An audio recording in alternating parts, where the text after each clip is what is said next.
All right, the next we're going to do is 8:30.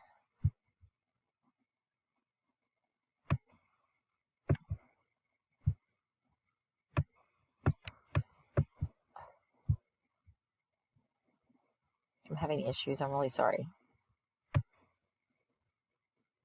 8:31. All right. So problem 8-31.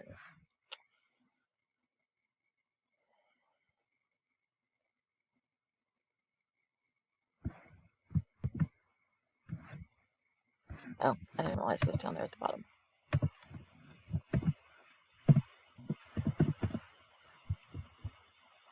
All right, this one is a note, mostly a note receivable. Okay, so I think it's a note receivable. Might be a little bit of both, a couple things. I don't know. We'll find out. All right, so 2018, July the 1st. All right, we sold merchandise to Stan Mart, receiving a $41,000 9-month 8% note. Ignore cost of goods sold, but I'm gonna do cost of goods sold anyway. So I got a note, so I'm gonna have note receivable.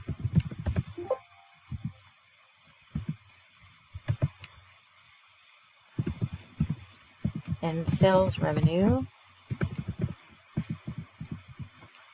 41.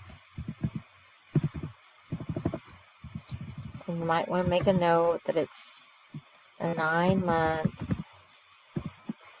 8% note. Okay. And then remember, we would have cost of goods sold and merchandise inventory. And I'm just going to make up a number. And I'm going to put out here for you because I know somebody's going to ask me. I made this up. All right, October 31st, I recorded cash sales for the period of $24,000. So I'm at cash and sales revenue, 24, and cost of goods sold and merch inventory. And I'm going to do it for 12. And I made this one up.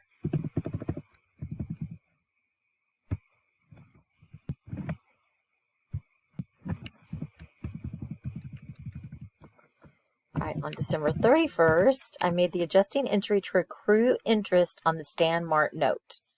Okay, so to accrue interest, it's a note receivable. So I'm going to have interest receivable and interest revenue.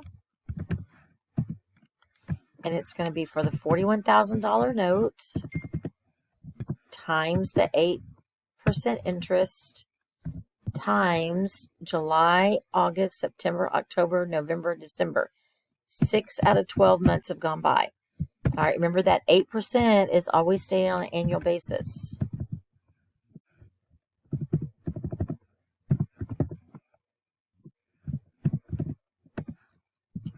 So 1640.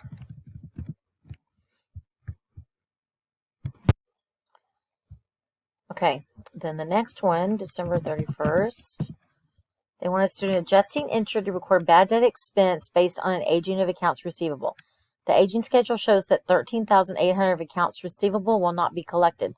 Prior to this adjustment, the credit balance in the allowance for bad debt was $11,800. So really, they need to put another $2,000 in there. So on a test, I will give you that number. So it's bad debt expense and a credit to the allowance for bad debt for $2,000.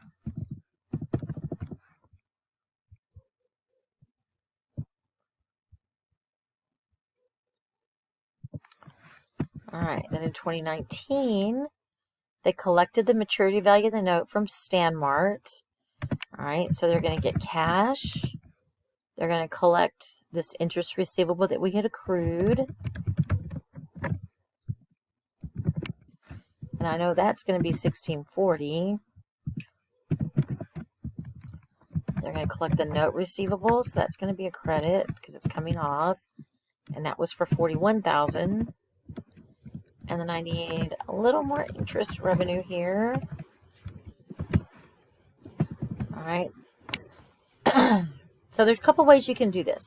You can calculate the remaining interest revenue, or you can calculate the maturity value. All right. So the maturity value is going to be the $41,000 plus $41,000 times the 8% times 9 out of 12 months, because that was the length of the note.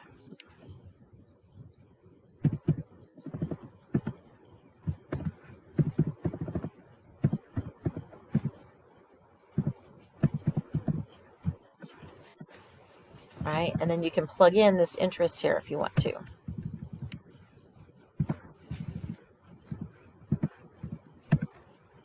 All right, and if you wanted to calculate it, it should be the $41,000 times the 8% times the remaining 3 months.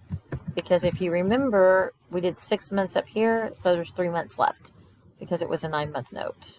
And all this really should be down 1. All right, this was all on April the 1st. All right, then on June 23rd, we sold merchandise to Appeal, received a 60-day 6% note for $7,000.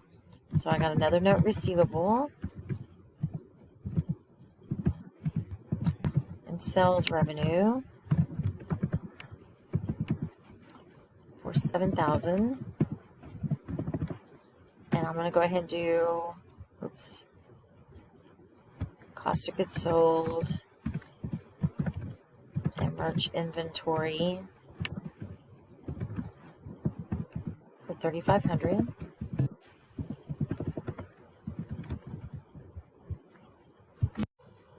Okay, I don't know that I'm loving this one as an example, but you do get an example of some of the note stuff. Okay, so then on August 22nd, Appeal Corp dishonored its note at maturity. The business converted the maturity value of the note to an accounts receivable. So basically, it's the same entry right here, but instead of getting it's just going to be these two. Instead of getting cash, you're going to put it in an account receivable there, because you're going to convert it to an accounts receivable. All right, and then you're going to have interest revenue and the note receivable coming off. We don't have interest receivable because it hasn't been the year end yet. We haven't accrued any interest receivable yet. All right, so the note's going to come off for the $7,000 face. Interest is going to be the $7,000 times, I didn't write down the note, 6%, and it was 2 months. I did 60 days. I'm going to use 2 months. I'm going to use 2 over 12.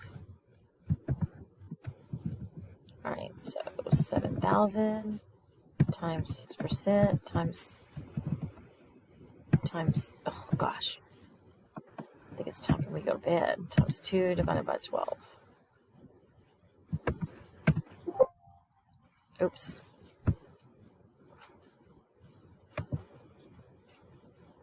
All right, so then my maturity value was $7,070.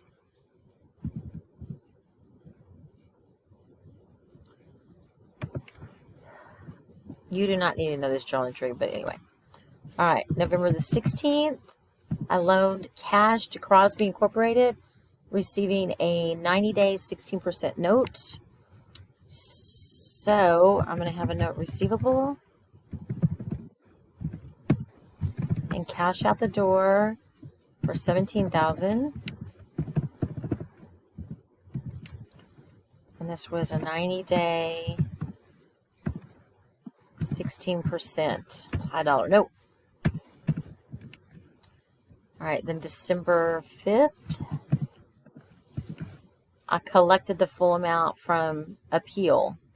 So I got cash and account receivable for the $7,070.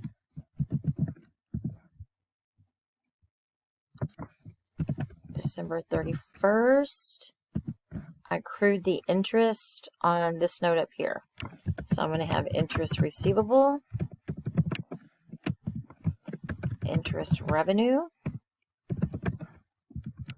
And it's going to be the $17,000 times the 16%, and then however many days have gone by. And I think this book uses 360. I'm not going to swear to it. I guess we'll find out. Okay, so 45 days have gone by. So 45 divided by 360.